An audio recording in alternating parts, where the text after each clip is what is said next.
Hello, thank you for listening to A Glimpse of the Kingdom. I'm David Pendergrass. I returned not too long ago from vacation, and boy was it good. A really good needed vacation. My wife was born and raised in Sarasota, Florida, on the west coast, just south of Tampa. She grew up on the beach. I grew up in forests of Mississippi, and I used to sunburn when I thought about the sun. So I didn't go near a beach that much, but now at my old age, I can stay out there and tolerate it more and spray myself and stay under umbrellas and pray against the devil, and I don't burn that much. No, it's a great time. We had a good time with the family, and I'm playing catch up, and I've got all kinds of podcasts I want to do. I'm going to do some podcasts on evolution, my view of that, and we're going to talk about all kinds of questions I've received the last few weeks, some from Australia, some from local places, about the role of megachurches, the role of Israel in the end times, and we've got all kinds of things coming up. So I hope that you'll be excited about the podcast coming up, so keep checking, and I'll keep those coming out updated as much as I can. I wanted to say a few things. One is I'm going to be speaking. This has been in the works now for a few months, but as we get closer, I'll say more about it.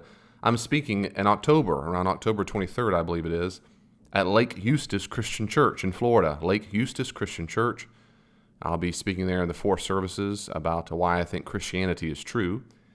And so if you're in the Florida area in October and like to come see me and like to meet me in person, I would love to do that, and I would be honored.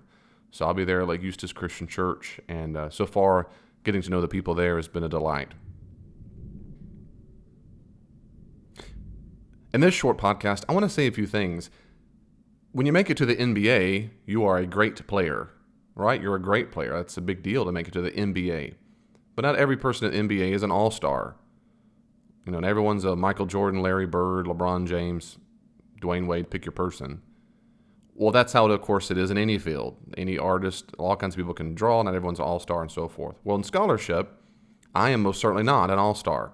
If I were to be an all-star, I'd be teaching at a top-level reputable university, producing scholarship and living in the library and so forth. I'm not that. I'm okay with that because that's not my calling in life. But I did make it to the NBA. I finished with a PhD, and that's great. But there are all-stars that I learn from all the time. The difficulty is when it comes to the layperson who doesn't have a specialty degree in that, in any kind of discipline, they can use nomenclature that is derived from other languages, usually Greek and Latin and so forth, that is very helpful if you're a specialist.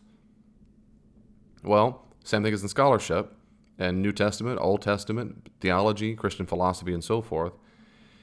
And one of the difficulties is when you're trying to explain doctrines and ideas and developments within Christian scholarship to the layperson because they don't have that working vocabulary.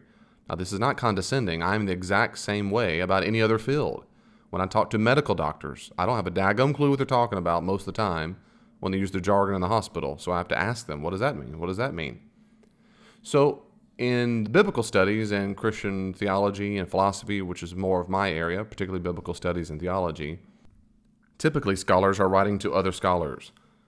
It's like one professor told me years ago, scholars, they heard this from someone else, so I would give the source, but I don't know.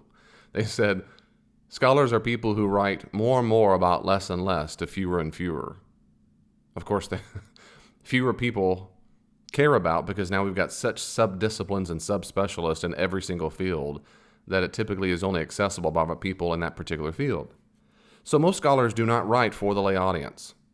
There are, however, a few that do. In the last maybe 10 years, with the advent of podcasts and blogs, some have taken to the blogosphere and the podcast-osphere, I don't know what to call that, and I want to recommend them to you. I'm always trying to give resources. Now, I've done something like this before, so some might be a repeat, but just in case you haven't heard my previous podcast, but some of these I know are new because I remember I didn't tell you about them.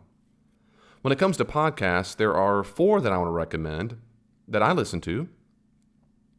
One, I think I mentioned before in the previous podcast, but there's an unofficial podcast by N.T. Wright. N.T. Wright. Wright is spelled W-R-I-G-H-T. W-R-I-G-H-T. N.T. Wright. Tom Wright, the Right Reverend Bishop Tom Wright, is a Englishman, and he's a British scholar. Now, as usual, I'm going to say this caveat and stop saying this, but of course, I don't find everything these scholars say compelling, but that's what humans do. But there are a lot of things about N.T. Wright's theology and practice that I do find compelling. And I think a lot of things I find Just very, very compelling. Some things most scholars don't find so convincing that he suggests.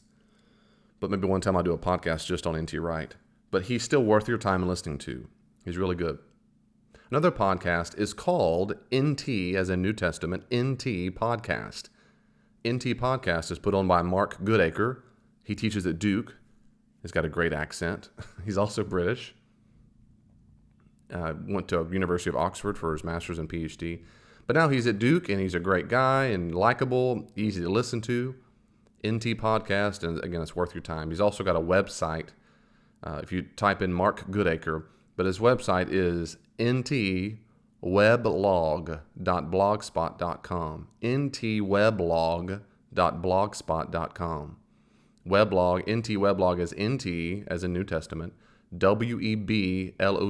ntweblog.blogspot.com is Mark Goodacre's blog, which he keeps updated a lot more than I do mine, that's for sure. And his podcast is NT Podcast. So he's really good. I find him a very good, articulate, clear, good thinker, and he's a very great New Testament scholar. That's his focus, is New Testament scholarship, particularly the Gospels. But he's very, very good. Another podcast worth your time is, of course, William Lane Craig's podcast. He has two, but the one I really prefer is The Reasonable Faith.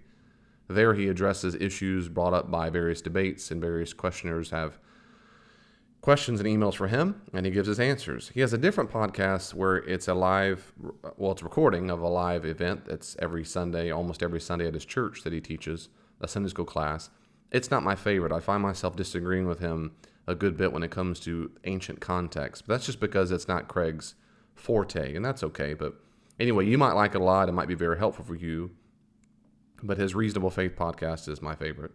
There are a couple of the scholars I want you to look into. Some have blogs, some do not. And just to stay biblical and theological versus other things.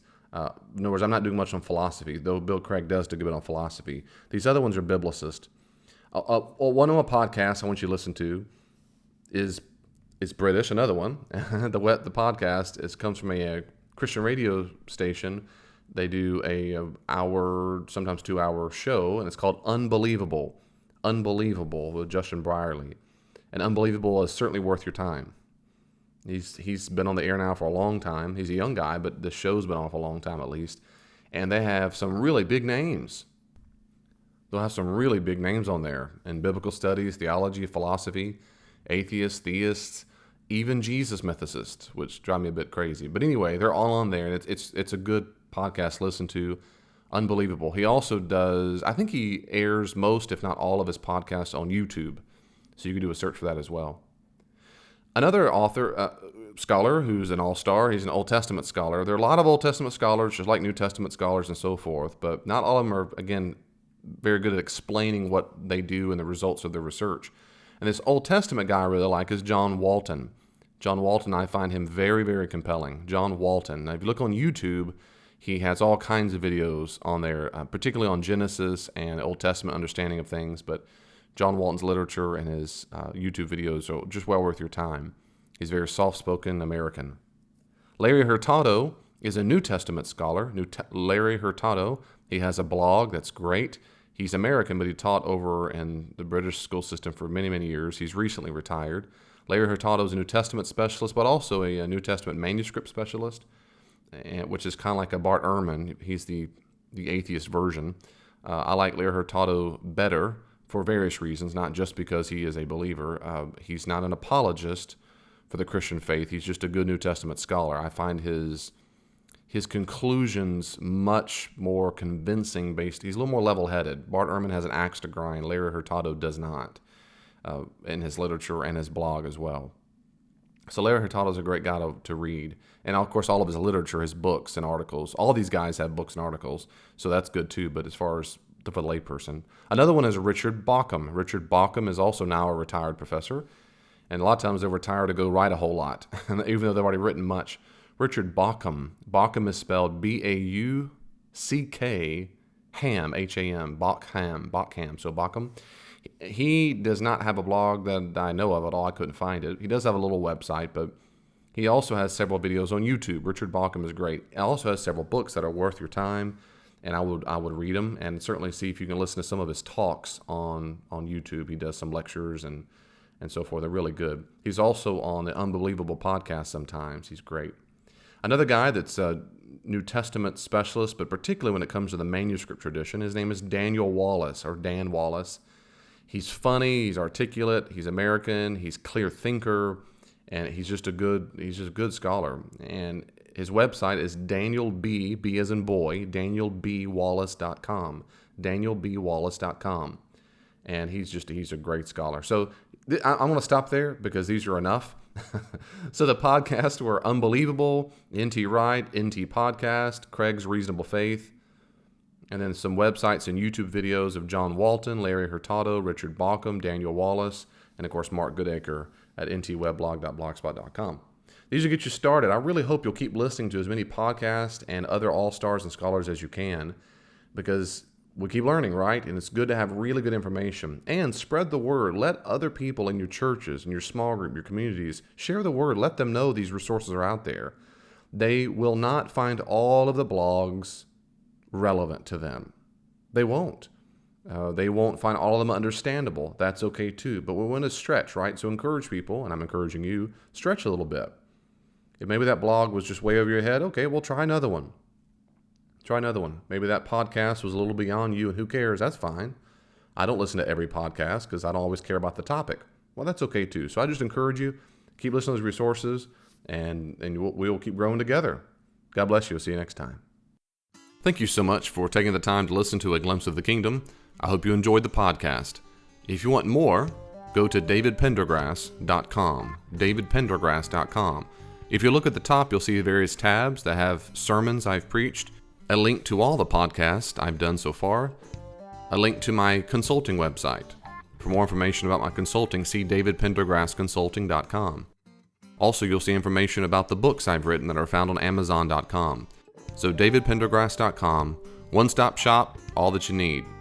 If you want to reach out to me, follow me on Twitter at Dr. D. Pendergrass, at Dr. D. Pendergrass, and send me a message. I'll see you online. I gotta run and tell about what the Lord has done for me.